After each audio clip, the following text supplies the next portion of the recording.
Bulletin का बाकायदा आगाज करेंगे। सबसे पहले बात करेंगे शहर में आटे की किल्लत की। शहर में आटे की किल्लत बदस्तूर बरकरार है, जो कि तू है।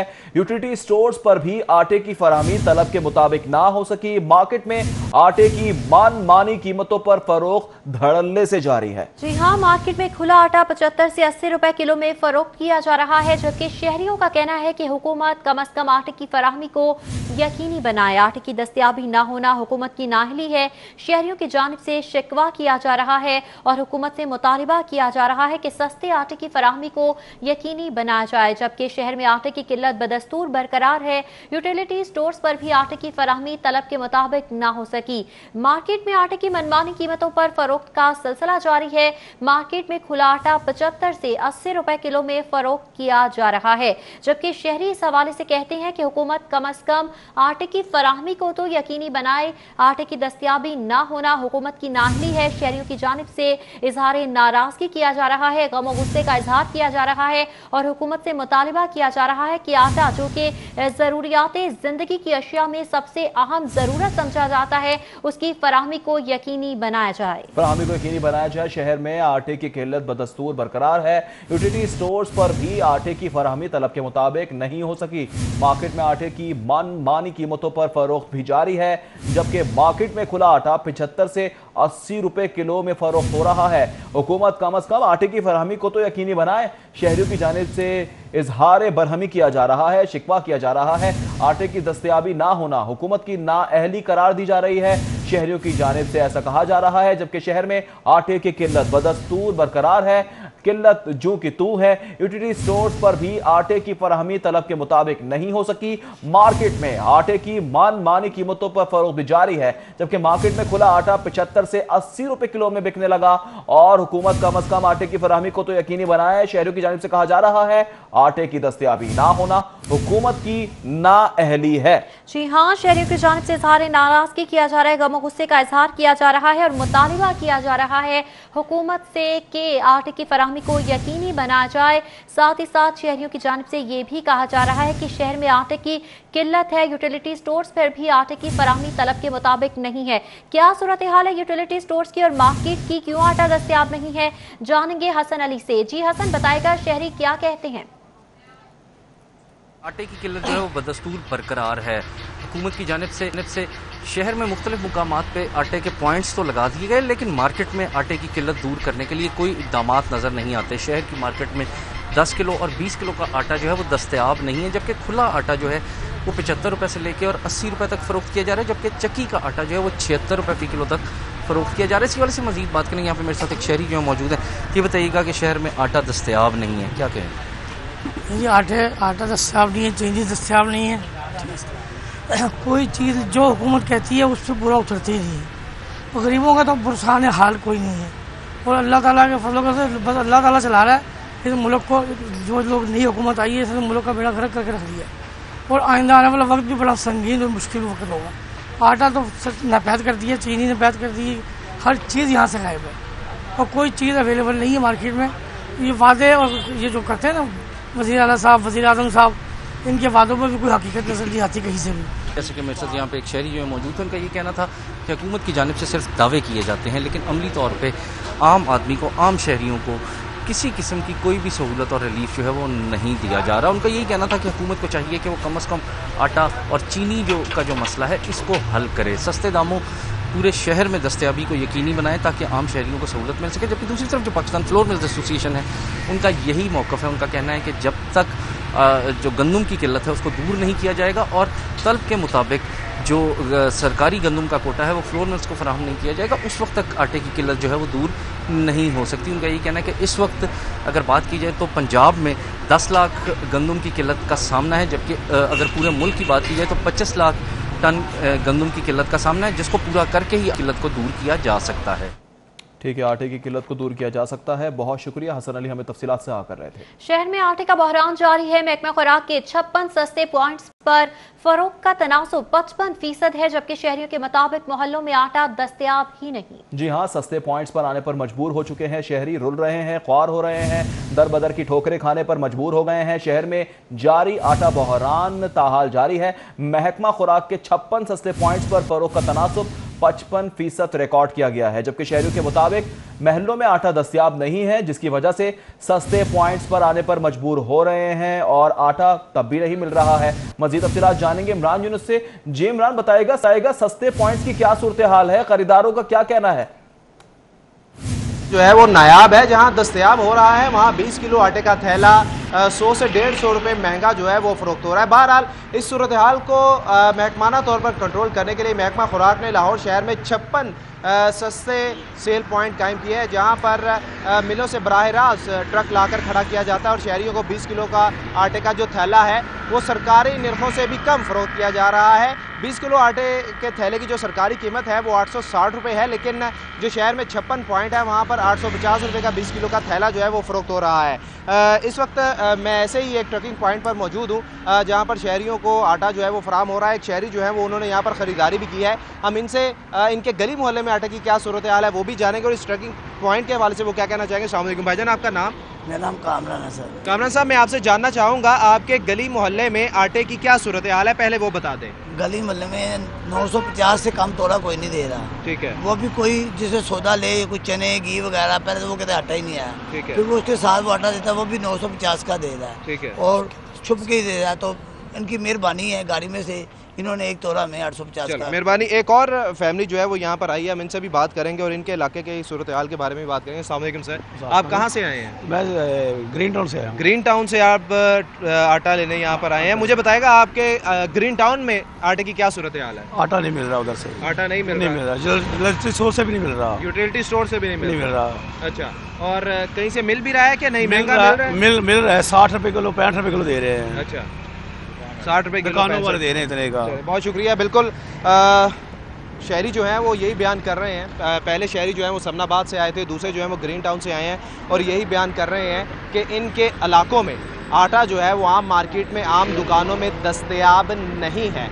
और ट्रकिंग पॉइंट के हवाले से बात करें तो यहाँ पर 860 रुपये का 20 किलो का थैला जो है वो मिल रहा है। महकमे के मुताबिक शहर में आटे का बहरान जो पैदा हुआ है वो डीलर्स की वजह से पैदा हुआ है, चूँकि जो शहर में 56 ट्रकिंग पॉइंट लगाए गए हैं जहां पर आटा जो है वो शहरियों को फराहम किया जा रहा है, इनकी सेल जो है वो 55% है। और महकमा खुराक के मुताबिक जो आटा इन ट्रकिंग पॉइंट से बच जाता है वो उन इलाकों में बेच दिया जाता है जहां से ज़िले इंतज़ामिया महकमा खुराक को रिपोर्ट करती है कि इन इलाकों में, इन गली मोहल्लों में, इन स्टोर पर आटा नहीं है। ये ट्रकिंग पॉइंट जितना आटा सेल कर सकते हैं उतना करते हैं, उसके बाद शाम को ये तमाम ट्रकिंग पॉइंट। ठीक है इमरान यूनुस, शुक्रिया आपका।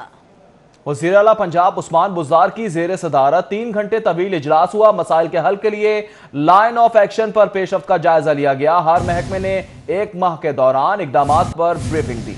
जी हाँ, पंजाब हुकूमत का गदागरों को बेगर्स होम में रखने का फैसला। वज़ीर आला की गदागरों के खिलाफ मुहिम चलाने की भी हिदायत। सड़कों पर गदागर नजर नहीं आने चाहिए, उस्मान बुज़दार की जानिब से वाज़ेह हिदायत जारी की गई। वज़ीर आला उस्मान बुज़दार सफाई की खराब सूरत हाल पर भी बरहम नजर आए। उस्मान बुज़दार का मेट्रोपॉलिटन की कारकर्दगी पर अदम इत्मीनान का इजहार। वज़ीर आला की मेट्रोपॉलिटन का कारकर्दगी दुरुस्त करने की हिदायत, जबकि लाहौर पाकिस्तान का दिल है। उस्मान बुज़दार की जानिब से इन ख्यालात का इजहार किया गया। उन्होंने कहा कि मसाइल को हल करने की हिकमत अमली बनानी है। अरकान असम्बली का इस ज़मन में कलीदी किरदार होगा। मुंतखब नुमाइंदगान और ओहदेदारान को ओनरशिप दी जाएगी। जी हाँ, खाली बातों और प्रेजेंटेशन से काम नहीं चलेगा। वज़ीर आला की जानिब से कहा गया कि अमली तौर पर काम करके दिखाना होगा। लाहौर के लिए मेगा प्रोजेक्ट्स भी शुरू किए जाएंगे। LWMC को अपनी कारकर्दगी बेहतर बनाना होगी। सफाई के निज़ाम को मुस्तकिल बुनियादों पर दुरुस्त किया जाएगा। वज़ीर आला की जानिब से यह भी कहा गया, जबकि इजलास में कहा कि कॉरपोरेशन के हुक्काम अपनी कारकर्दगी बेहतर बनाए, हिदायत जारी की। जबकि वज़ीर आला ऑफिस को अवामी मसाइल से आगाह किया जाए। मसाइल के हल की मॉनिटरिंग के लिए कमेटी तश्कील देने की हिदायत कर दी गई। वज़ीर आला पंजाब सरदार उस्मान बुज़दार की शहरी मसाइल पर दिलचस्पी काम कर गई। मेट्रोपॉलिटन कॉरपोरेशन को 43 करोड़ 86 लाख की 6 मेगा तरक्याती स्कीमों की तकमील की इजाज़त मिल गई है। जी हाँ, 6 मेगा तरक्याती स्कीमों की तकमील की इजाज़त मिल गई है, जबकि वज़ीर आला पंजाब की भी शहरी मसाइल पर खुसूसी दिलचस्पी देखने में आ रही है। मेट्रोपॉलिटन कॉरपोरेशन के अफसरान का हंगामी मीटिंग काम कर गई है, जबकि हंगामी मीटिंग की बात की जाए तो 43 करोड़ 86 लाख की लागत की ज़ेरे इल्तवा 6 तरक्याती स्कीमों पर काम शुरू किया जाएगा। वजीर आला ने स्कीमों पर ब्रीफिंग के बाद बाकायदा मंजूरी भी दे दी है। इस हवाले से मजीद जानेंगे राव दिलशाद हुसैन से। जी राव दिलशाद, बताएगा। बिल्कुल जी, वज़ीर आला पंजाब सरदार उस्मान बुज़दार ने शहरी मसाइल के हवाले से खासी दिलचस्पी ली है और इस दिलचस्पी का जो रिजल्ट्स हैं वो सामने हैं। आपको बताएं कि मेट्रोपॉलिटन कॉरपोरेशन को 6 मेगा तरक्याती स्कीमों की जिनकी मालियत 43 करोड़ 80 लाख से ज़ायद है, फौरी तौर पर शुरू करने की इजाज़त जो है वो मिल चुकी है। आपको बताएं कि वज़ीर आला पंजाब ने हंगामी इजलास तलब किया था जिसमें deputy commissioner Lahore, commissioner Lahore और चीफ कॉरपोरेशन ऑफिसर समेत अलाइड महकमों के सरबराहान को तलब किया था। ताहम इसमें मेट्रोपॉलिटन कॉरपोरेशन की जो प्रेजेंटेशन थी उसको फाइनलाइज कर दिया गया, उस पर इजाज़त भी दे दी गई। बुनियादी तौर पर 6 मेगा तरक्याती स्कीम्स थी मेट्रोपॉलिटन कॉरपोरेशन की, जिनमें पहली स्कीम लाहौर शहर में पहला पब्लिक थिएटर जो कि गुलबर्ग मेन मार्केट के राउंड अबाउट पर बनेगा 14 करोड़ रुपए की मालियत से। इसी तरह से दाता दरबार के बैरूनी हिस्से की अपलिफ्टिंग का प्रोजेक्ट था जिस पर 4 करोड़ 78 लाख रुपए लागत आएगी, जहां पर सिक्योरिटी के हवाले से जो बेहतरीन जो सिक्योरिटी है, एयरपोर्ट आलमी मेयार की सिक्योरिटी जो वो सिक्योरिटी गेट्स बनाए जाएंगे। आपको बताएं कि इसी तरह से लारी अड्डा की 3 करोड़ 64 लाख की तरक्याती स्कीम्स थी जो अरसा दराज से पेंडिंग थी, उनको भी काम करने की इजाज़त मिल चुकी है। आपको बताएं कि इसी तरह से सर्कुलर रोड जो कि 14 करोड़ रुपए से सर्कुलर रोड की तज़ीनो राइश होगी, बहाली और इसके साथ साथ साइनेज का मंसूबा जो है वो मुकम्मल होगा। आपको बताएं कि पब्लिक टॉयलेट्स के हवाले से भी इस जो प्रेजेंटेशन में स्कीम थी जिसमें 1 करोड़ और 46 लाख। ठीक है राव, बहुत शुक्रिया। खबर से खबर का सिलसिला जोड़ेंगे इस ब्रेक के बाद। Welcome back. खबरों का सिलसिला आगे बढ़ाएंगे। बुज़दार सरकार का अपनी हुकूमत के तरजीही मंसूबे का फंड दीगर मंसूबों को मुंतकिल। पंजाब हुकूमत ने पनागाहों से 19 मिलियन का फंड रावलपिंडी मुंतकिल करने की मंजूरी दे दी। जी हाँ, 19 मिलियन का फंड रावलपिंडी मुंतकिल करने की मंजूरी दे दी गई है। बुज़दार सरकार का अपनी हुकूमत के तरजीही मंसूबे का फंड दीगर मंसूबों को मुंतकिल क्यों किया जा रहा है, जानेंगे अली रामे से। जी अली रामे। सोशल वेलफेयर डिपार्टमेंट की तरफ से एक समरी अरसाल की गई थी पंजाब हुकूमत को कि रावलपिंडी में प्राइम मिनिस्टर के ऑफिस की तरफ से एक रिकमेंडेशंस आई कि वहाँ पर पिंडी में जो सोशल वेलफेयर के मुख्तलिफ डिपार्टमेंट्स हैं वो बदहाली का शिकार है, तो उनकी तमीर व मरम्मत की जाए। तो उस पर महकमा सोशल वेलफेयर की तरफ से इजाफी फ़ंड जो है वो हुकूमत पंजाब से मांगे गए, लेकिन हुकूमत पंजाब की तरफ से इनकार किया गया और महकमा ख़जाना पंजाब ने एतराज़ात ये लगाए कि रवा माली साल में बजट पहले ही बहुत कम मुख्तस किया गया है सोशल वेलफेयर डिपार्टमेंट के लिए, तो मज़ीद सप्लीमेंट्री ग्रांट जो है वो रिलीज़ नहीं कर सकते क्योंकि फाइनेंशियल क्रंच भी है और जितना बजट एलोकेट किया गया वही रिलीज़ किया जाएगा, जबकि सप्लीमेंट्री ग्रांट के तौर पर कोई बजट रिलीज़ नहीं किया जाएगा। तो उसी पर महकमा सोशल वेलफेयर की डिमांड पर जो मुख्तलिफ पनागाहों का मनसूबा है लाहौर समेत पंजाब भर में उनकी एक्सटेंशन का, तो उसमें से 19 मिलियन यानी कि 1 करोड़ 90 लाख रुपए का बजट जो है वो डाइवर्ट करने की सदा की गई। तो उस पर कैबिनेट कमेटी बराए ख़जाना ने इसकी बाकायदा मंजूरी दी। तो महकमा सोशल वेलफेयर के हुकाम का मौक़िफ़ ये है कि पिंडी में मुख्तलिफ सोशल वेलफेयर के ऐसे विंग्स हैं जो कि बदहाली का शिकार थे, तो इस फंड से उनकी तमीर मुरम्मत की जाएगी, जबकि जो पनाहगाहों की तमीर का मनसूबा है जो पहले बजट मौजूद है वो खर्च करने के बाद मज़ीद हुकूमत बजट जो है वो ले लिया। ठीक है अली रामे, बहुत शुक्रिया आपका।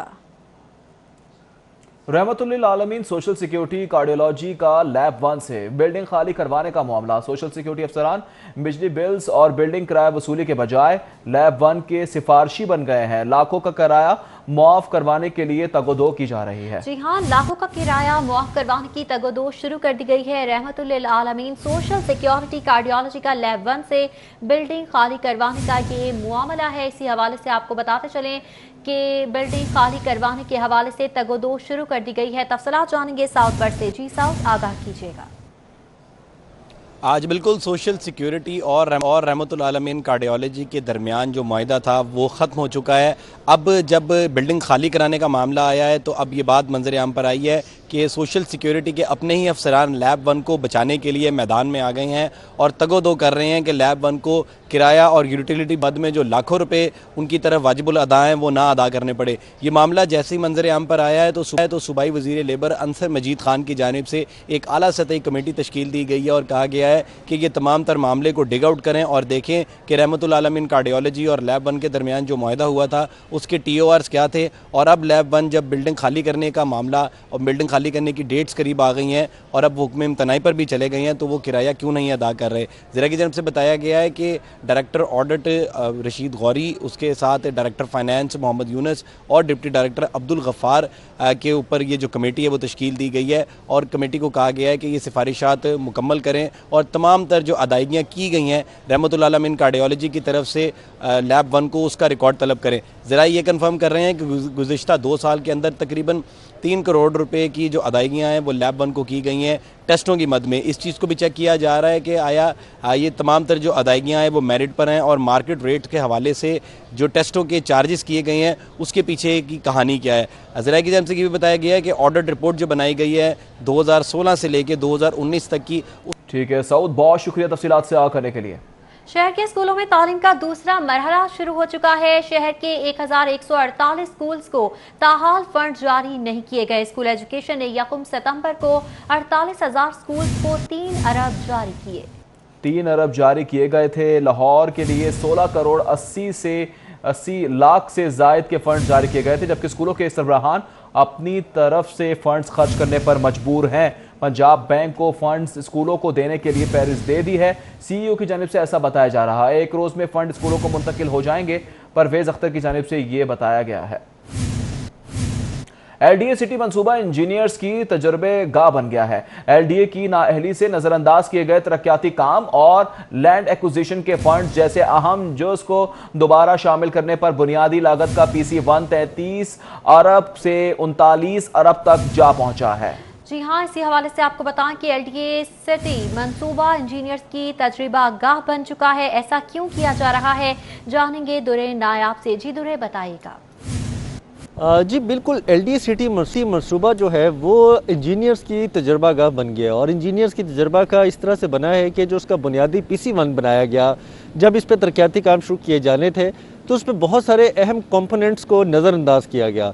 उसमें कंपलसरी लैंड एक्विजिशन की जो फंड्स पेमेंट थी उसका हेड ही नहीं रखा गया और इसके साथ साथ जो खैरा डिस्ट्रीब्यूटरी पे LDA सिटी की एक्सेस ब्रिज था उसको भी इसमें कास्ट नहीं किया गया। LDA सिटी की water supply, electricity, electrification, grid station की जो मालियत थी वो भी तखमीना लागत इंतहाई कम रखा गया, उसमें भी इजाफा हुआ। इसके साथ साथ दीगर जो है कंपोनेंट्स उनको भी नज़रअंदाज किया गया। मीडिया कंपेन का कंपोनेंट नहीं रखा गया। इसके साथ जो लैंडस्केपिंग था वो भी अंडर एस्टिमेट किया गया और जो बाउंड्री वॉल थी कंपोनेंट जो इस सिटी का LDA सिटी का अहम जुज़ है उसको भी नज़रअंदाज किया गया। अब जब मंसूबा ज़ेर तामीर है और अभी सिर्फ उसका कुछ फ़ीसद ही काम हुआ है, उसमें तमाम ज़रूरियात को दोबारा महसूस किया जा रहा है और जो साबिक chief engineer LDA Mazhar Hussain Khan ने एस्टिमेट बनाए और PC1 मंजूर कराया, अब उसकी लागत में इजाफे के बाद उन कंपोनेंट को बर्दाश्त करने और समझने के बाद इसकी लागत बेपनाह इजाफा देखा जा रहा है। तकरीबन अगर बात की जाए तो 15 अरब से ज़ायद इजाफा जो है वो मतवक्के है, जिसका PC1 रिवाइज जो है वो तैयार कर दिया गया है और वर्किंग पेपर भी तैयार किया जा चुका है। अब इसमें जो लागत है वो 33 अरब जो बुनियादी। ठीक है दुरे नायाब, बहुत शुक्रिया आपका। नंबर प्लेट्स के सैंपल्स टेस्टिंग के लिए बैरून मुल्क लेबॉर्ट्री भिजवाने का फैसला कर लिया गया। NRTC ने नंबर प्लेट्स के 27 सैंपल्स एक्साइज को फराहम कर दिए। रवा हफ्ते टेस्टिंग लेबॉर्ट्री को भिजवाए जाएंगे। तफसीलात जानेंगे अली साही से। जी अली बताइएगा इस हवाले से। एक्साइज की जानब से जितनी भी गाड़ियां और मोटरसाइकिलें रजिस्टर्ड होती हैं उनको नंबर प्लेट्स का इजरा किया जाता है, लेकिन पिछले 1.5 साल से कॉन्ट्रैक्ट ना होने की वजह से तकरीबन 17 लाख से ज़ायद नंबर प्लेट्स ज़ेर इल्तवा हैं। महकमा एक्साइज की जानब से अब गवर्नमेंट टू गवर्नमेंट कॉन्ट्रैक्ट का अगले चंद दिनों में मतवक्के है, तो इसी हवाले से इसी हफ्ते में महकमा एक्साइज की जानब से सैंपल जो हैं वो बैरून मुल्क लेबॉर्ट्री में भिजवाए जाएंगे, जिसके लिए 10 लाख रुपए की फ़ीस अदा की जाएगी मुतलका कंपनी की जानब से 27 मुख्तलिफ प्लेटें महकमा एक्साइज को भिजवा दी गई हैं, जो कि अगले 2 या 3 रोज़ से पोलैंड, जर्मनी या अमेरिका की लैब में भिजवाई जाएंगी, जहां पे इनको बाकायदा तौर पर टेस्ट किया जाएगा और जो इंटरनेशनल स्टैंडर्ड की नंबर प्लेट्स होंगी वो अगर वो उसी तरह डिक्लेयर होंगी तो उसके बाद मुतलका कंपनी को नंबर प्लेट्स बनाने का कॉन्ट्रैक्ट जारी कर दिया जाएगा। लेकिन महकमा एक्साइज की जानब से तमाम चीज़ें मुकम्मल करके कैबिनेट डिवीज़न को कॉन्ट्रैक्ट भिजवा दिया गया है। जो ही कैबिनेट डिवीज़न की जानब से मंजूरी दी जाएगी तो इसके बाद NRTC जो है वो महकमा एक्साइज को नंबर प्लेट्स बनाकर जारी करना शुरू कर देगा। तो इसी हवाले से रवां हफ्ते 27 मुख्तलिफ नंबर प्लेट्स। ठीक है अली साहिब, बहुत शुक्रिया आपका। हाजिर होंगे ब्रेक के बाद, हमारे साथ रहिए। अभी आपको बराह रास्त से चलेंगे। गवर्नर पंजाब चौधरी मोहम्मद सरवर इस वक्त मीडिया से गुफ्तगू कर रहे हैं। हो चुका है मौलाना फजलुर रहमान, और जिस तरीके से मैं समझता हूँ कि उस लॉन्ग मार्च को, उस प्रोटेस्ट को फैसिलिटेट किया, उसका भी कम अज़ कम पाकिस्तान की तारीख में कोई नहीं है कि मेहमानों की तरह हम उनको हर जगह लेके गए हैं। कोई रास्ते में एक जगह पे भी कोई रुकावट और बैरियर नहीं लगा है। दूसरी बात यह है कि हम बिलीव करते हैं कि लोगों को जमहूरियत में प्रोटेस्ट का भी हक है, APC भी बुलाने का हक है, लॉन्ग मार्च भी करने का हक है। लेकिन मेरा अपना ख्याल है कि पाकिस्तान के अवाम जो हैं उनके ज़हन जो है वो जमहूरियत पे बहुत ज़्यादा मजबूत हो गए। वो अवाम से जब भी पूछें जो हमारी कारकर्दगी से मुतमन नहीं भी है, उससे भी अगर आप पूछेंगे तो वो ये ज़रूर कहेगा कि इस हुकूमत को 5 साल पूरे करने चाहिए।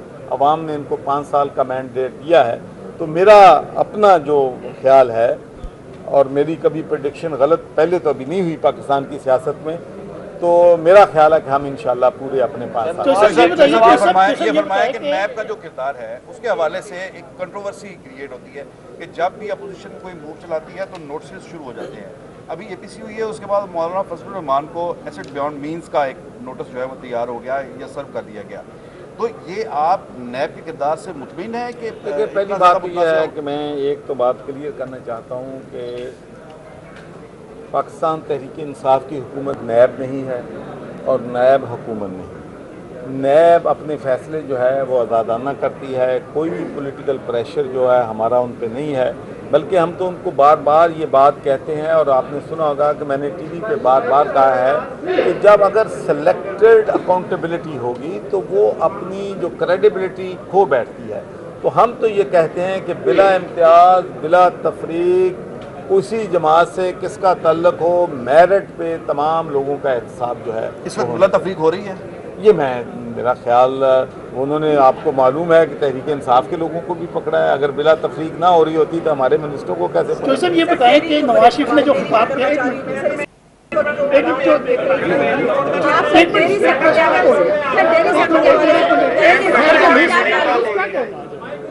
जी, डेयरी सेक्टर के हवाले से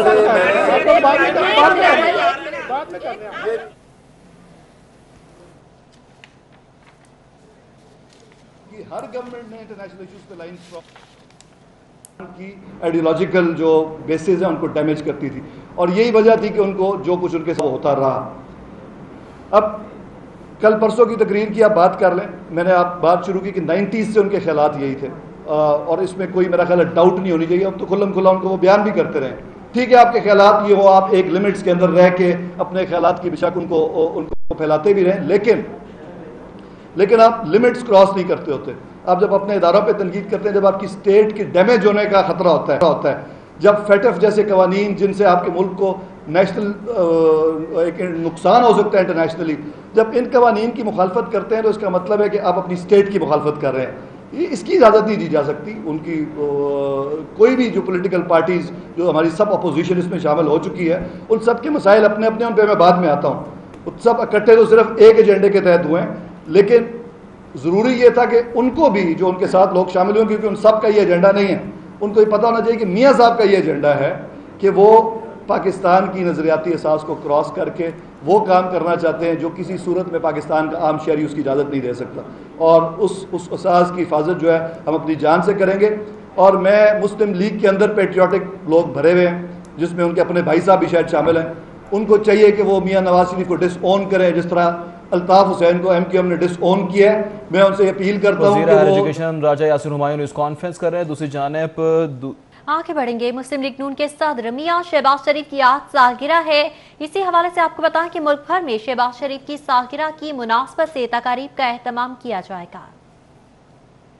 कायदे हिज़्ब इख्तिलाफ मियां शहबाज शरीफ की आज सालगिरह है। मियां शहबाज शरीफ 23/1951 को लाहौर में पैदा हुए। 1988 में पहली दफा रुकने सूबाई असम्बली मुंतखब हुए। बाद 1990 में PP 124 से MPA N96 से ही MNA मुंतखब हुए। ताहम उन्होंने MNA की निश्चित रखकर MPA की सीट खाली कर दी थी। शहबाज शरीफ 1993 में MPA और MNA की निश्चित से कामयाब हुए, लेकिन MNA की निश्चित खाली कर दी और अपोजिशन लीडर पंजाब असम्बली रहे। मियां शहबाज शरीफ 1997 के इलेक्शन में दोबारा MNA और MPA की निश्चित पर कामयाब हुए। ताहम इस दफा उन्होंने MPA की निश्चित अपने पास रखी और 20 सितंबर 1997 को पहली दफा वज़ीर-ए-आला पंजाब बने, जो 12 अक्टूबर 1999 तक रहे। बाद मार्शल के बाद वो अपने बड़े भाई साबिक वज़ीर-ए-आज़म मियां नवाज शरीफ के साथ जिला वतन हो गए। इस दौरान 2002 में पार्टी सदर भी रहे, जबकि कैंसर के मुज़ी मर्ज में मुब्तला होने की वजह से उनका इलाज भी जारी रहा। मियां शहबाज शरीफ ने जिला वतनी के दौर में वतन वापस आने की भी कोशिश की, लेकिन ये मुमकिन न हो सका। शरीफ बरादरान की जिला वतनी खत्म होने के बाद 2008 के इलेक्शन के बाद मियां शहबाज शरीफ दूसरी मरतबा, जबकि 2013 से 2018 तक तीसरी मरतबा वज़ीर-ए-आला पंजाब रहे। 2018 के इलेक्शन में NA 132 से कामयाबी के बाद अपोजिशन लीडर कौमी असम्बली बने और साबिक वज़ीर-ए-आज़म मियां नवाज शरीफ की नाअहली के बाद मियां शहबाज शरीफ पार्टी सदर के ओहदे पर भी हैं। मियां शहबाज शरीफ पंजाब की तारीख में सबसे तवील अरसे तक रहने वाले वज़ीर-ए-आला पंजाब हैं और बतौर वज़ीर-ए-आला पंजाब उन्होंने सूबे भर में सड़कों का जाल बिछाया, तुलबा को लैपटॉप स्कीम, वज़ाइफ, जबकि लाहौर, मुल्तान, पिंडी, इस्लामाबाद में मेट्रो बस चलाई। ऑरेंज लाइन ट्रेन का क्रेडिट भी मियां शहबाज शरीफ को ही जाता है, जबकि सेहत के शोबे में भी उन्होंने PKLI समेत मुतअद्दिद नए हॉस्पिटल बनाए। मियां शहबाज शरीफ अनथक मेहनत की वजह से आदमी अल्लाह के नाम से जाने जाते हैं। चीन ने मियां शहबाज शरीफ को कामों की बरवक्त और तेज रफ्तारी से मुकम्मल होने की वजह से पंजाब स्पीड का खिताब भी दिया था। सदर मुस्लिम लीग नून मियां शहबाज शरीफ की सालगिरह के मौके पर मुस्लिम लीग नून सेक्रेटरी मॉडल टाउन समेत मुल्क भर में तकारीब का एहतमाम किया जा रहा है और उनकी दराज़ी उम्र